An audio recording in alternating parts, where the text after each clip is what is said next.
One thing is that if you're ever in some kind of emergency situation, stick with your team. Don't go wandering off trying to find stuff. If you do wander off, make sure that you're in at least years distance so that you can communicate. A lot of people break up, one goes one way, one goes the other. Don't do that. Okay? Stay with your team. Today isn't going to be really on primitive living. It's going to be on utilizing the 10 pieces that you guys have in your pack. What a Siberian hitch is you take your tail end here, and you go around the tree like this, and you just go 1, 2 around your hand, pull it out, and then pull it tight, and then you got your knot up here. So, and it's not going to slip. You'd have to look and see where your wind and the water's coming. Okay? If you're wondering if the water's going to get thrown in, you can pick your piece up like this and move it over this way. So by having this particular thing on that little bracket, you can move your tent any way you want so that you don't have water coming in the front. Okay? So a fire leg. Okay? What I'm going to do if I wanted to make a fire is I would start here, and I would start going just like this.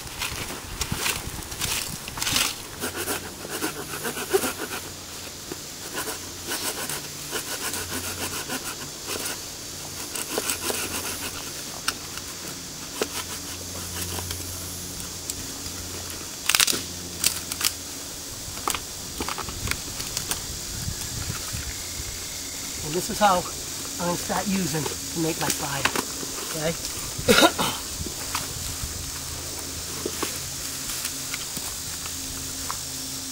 You guys ever use a baton to split?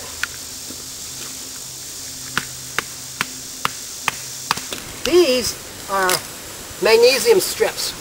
Okay? And the concept is, like that, you take your knife and you scrape off little pieces of magnesium. And then you would take your knife and hit the magnesium with, see how that shoots that off? That is the same as this fire stick. Okay? The only difference is it doesn't have magnesium. Okay? But in my long-term pack, you know I got one of these stuck in there somewhere. You know what I mean? So some people use them all the time, some people don't. Most of the time, just on my personal body, I'll just have this. And then what I'll do is I'll take this and I'll go over to this, fluff this up as much as I possibly can. A nice little puff ball.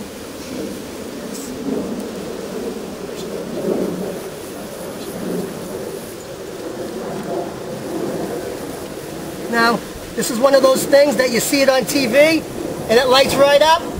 Don't be surprised if it takes me a few minutes to get this going.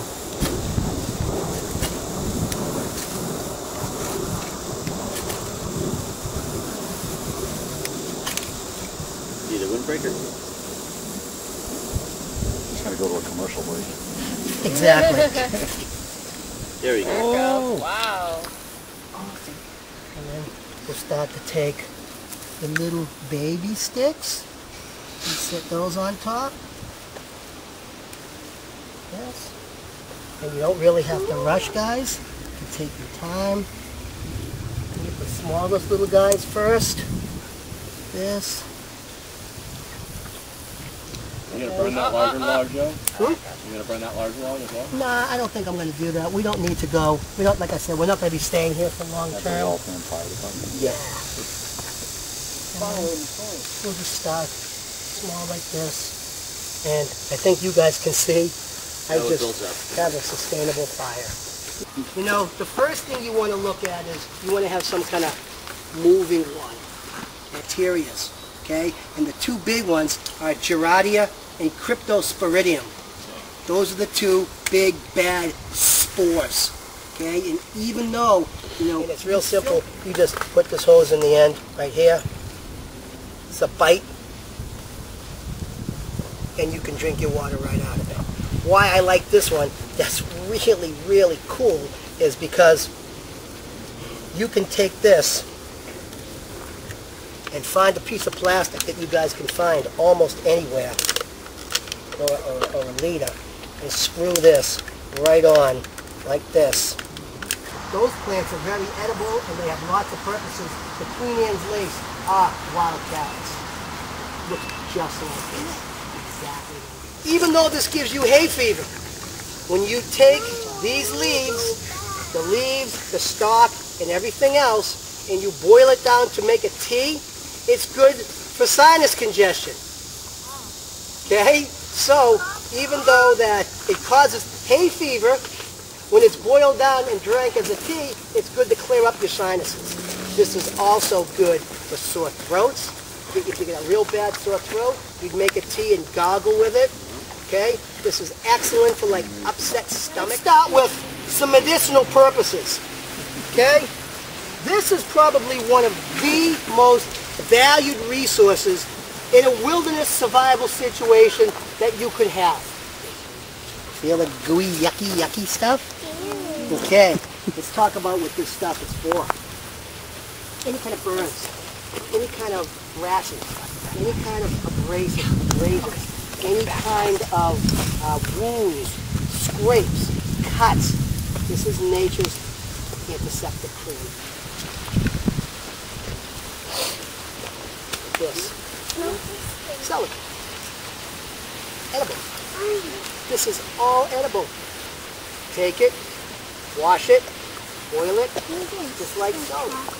So it would be very common, guys, to see a Paleo Indian sitting in the shade as we are today with a piece of this cattail 500 years before Christ, sitting there with a stone anvil and a small hand tool, sitting here going like this. Is take these leaves, and if you started weaving them in like this, it wouldn't be very good. What you have to do is get all the pulp that's in the middle and break it up, and you can do that just by dragging it through your thumbs, just like this. It makes it like flour. Okay? And I'm going to give you guys a quick lesson on how to make cordage in the wild very quickly. Because if you really wanted to do good, you'd have to be patient, like anything else in the wilderness. To do it, there's no quick fix out here. All right? There really isn't. Especially what I'm showing you right now. I didn't say I was going to do it, but this would fall into a primitive living skill. This isn't something that I actually advertise. But like I said, once you guys get me on a roll, I just go. Okay? Like anything else. But I want you guys to see that that's what that starts to look like. Have you ever quit before? You know what it looks like? It's strong too. Very strong. Yeah. If you grabbed one end and I started pulling it, that was just a plant. Right. What, a minute ago? This stalk, it's pretty powerful. It's a strong stalk. So, if you use this and you wanted to make your own baskets and weave your own baskets in the wild, you would use these as what they call your stays. Meaning, if you're in the wilderness and it's not fun, it's no good. You know, I go on a lot of these survival sites and people are so serious and they're so, I don't even know how to describe it, but when people think about survival, they're thinking that something terrible is going to happen to them and they better know how to overcome these problems. Who wants to go doing stuff that they think is, the only reason you're doing it is because you might want your crown cut off? The only reason you're doing it is why? Because there's some guy in the woods chasing you with an AK-47? That's the only reason? That's not fun, guys. That means something rotten's going to happen, and you're putting that image in your brain. This stuff is fun. So today, we're little kids. You're goofing around with Joey in the woods. So we're going to go out and have fun. And I'm going to show you how to do this stuff.